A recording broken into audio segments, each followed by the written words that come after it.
The health of our nation is the wealth of our nation.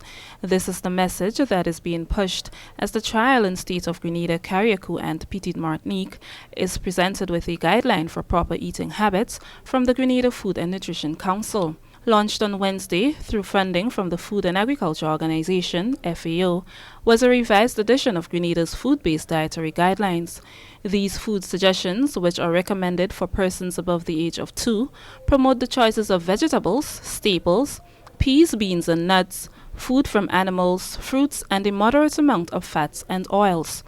It highly recommends the use of getting at least 30 minutes of physical activity every day and refraining from the consumption of added sugar, alcohol, fried foods, and highly processed foods.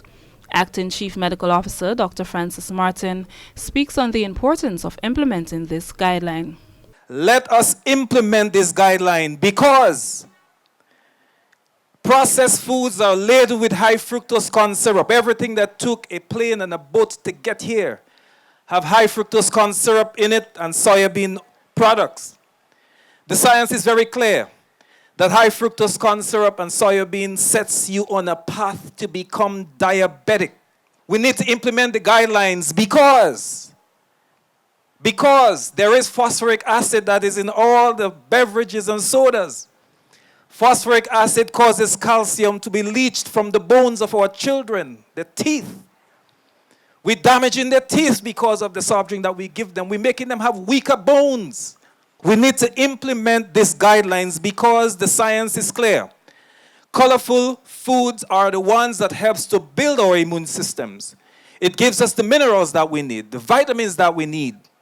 And even now, to avoid coronavirus, colored foods are what you need to eat to give your immune system the right amount of energy and sustenance it needs. Minister for Agriculture, Honorable Yolan Bean Hosford, presented the featured address at the launch.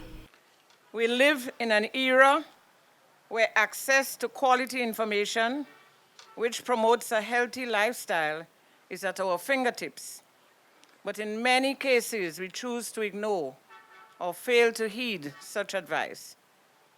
Instead, we continue to be victims of the fast lane of a modern lifestyle to the detriment of ourselves and our families. The time has come for us to change our dietary habits, and today we are proud recipients of a blueprint, the revised food-based dietary guidelines. Therefore, I want to encourage all of us to see this piece of work not as a document to be remembered only when the time comes for another revision, but to put it into good use. The launch, which was held at the Sir Eric Matthew Geary Botanical Gardens, was attended by Governor General Dame Cecile Grenada as she patronized the exhibition, which highlighted healthy local food choices. For the Ministry of Agriculture, I am Karima Lewis.